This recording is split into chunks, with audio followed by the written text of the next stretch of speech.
കാലത്തിൻ്റെ കഥാകാരൻ കാലത്തിലേക്ക് തന്നെ യാത്രയായി. മലയാളിയെ സംബന്ധിച്ചിടത്തോളം നമ്മുടെയൊക്കെ ഹൃദയ നൊമ്പരങ്ങളെയും സന്ത്രാസങ്ങളെയും നമ്മുടെയൊക്കെ വിഹ്വലതകളെയും ആകുലതകളെയും ആശങ്കകളെയും ഒക്കെ തന്നെ ഇത്ര മനോഹരമായി വാക്കുകളിലൂടെ കോറിയിട്ട മറ്റൊരു എഴുത്തുകാരനുണ്ട് എന്ന് എനിക്ക് തോന്നുന്നില്ല.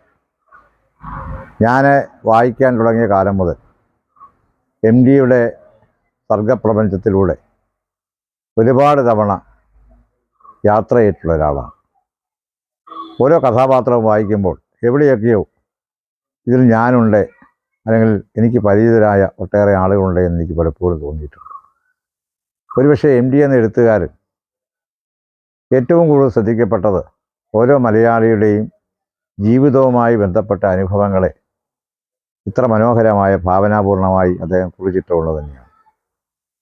ഒരു മേഖലയിൽ മാത്രമല്ല, എഴുത്തിൻ്റെ മേഖലയിൽ മാത്രമല്ല, ഒരുപക്ഷെ നമ്മുടെ പുരാണ കഥാപാത്രങ്ങളെ ഇത്ര മനോഹരമായി പുനരാഖ്യാനം ചെയ്ത മറ്റെഴുത്തുകാരുണ്ട് എന്ന് എനിക്ക് തോന്നുന്നില്ല.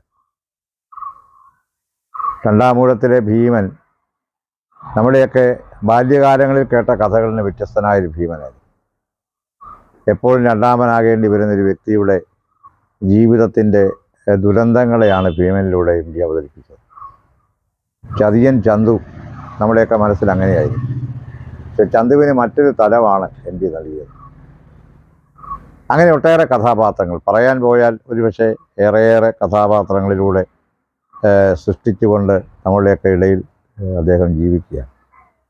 ഞാൻ ഏറ്റവും കൂടുതൽ അദ്ദേഹത്തിൻ്റെ കാഴ്ചപ്പാടിൽ എന്നെ ഏറ്റവും കൂടുതൽ ആകർഷിച്ചൊരു കാര്യം വിശ്വസാഹിത്യത്തെ നന്നായി മനസ്സിലാക്കിയ എഴുത്തുകാരനായി, ലോകോത്തരമായ ഭാഷകളിലെ എഴുത്തുകാരുമായി സംവേദിക്കാനും പുതിയ ആശയങ്ങളെ മലയാളത്തേക്ക് എത്തിക്കാനും ഒക്കെ തന്നെ അദ്ദേഹത്തിന് കഴിഞ്ഞിട്ടുണ്ട്.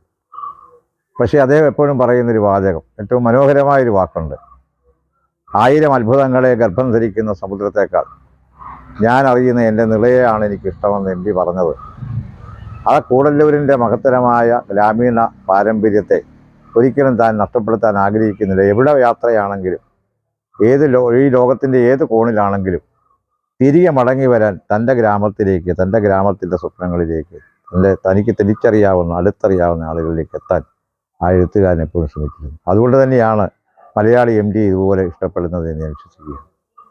വളരെയേറെ ദുഃഖം തീർച്ചയായിട്ടും നമുക്കുണ്ട്. ഒരുപക്ഷെ ആൾക്കൂട്ടത്തിൽ തനിയെ നിന്ന ഒരു എഴുത്തുകാരൻ, ഒരുപാട് ആളുകളെ സാഹിത്യത്തിലേക്ക് കൊണ്ടുവന്ന ഒരു എഴുത്തുകാരൻ, പത്രാധിപർ എന്ന നിലയിൽ എം ഡി വാസുദേവനാർ യാത്രയാവുമ്പോൾ അദ്ദേഹം ഒരുപക്ഷെ ഒരു യുഗത്തിൻ്റെ കൂടെ, ഒരെഴുത്തിൻ്റെ യുഗത്തിൻ്റെ കൂടി അന്ത്യമാണ് അവിടെ കുറിച്ചിടുന്നത്.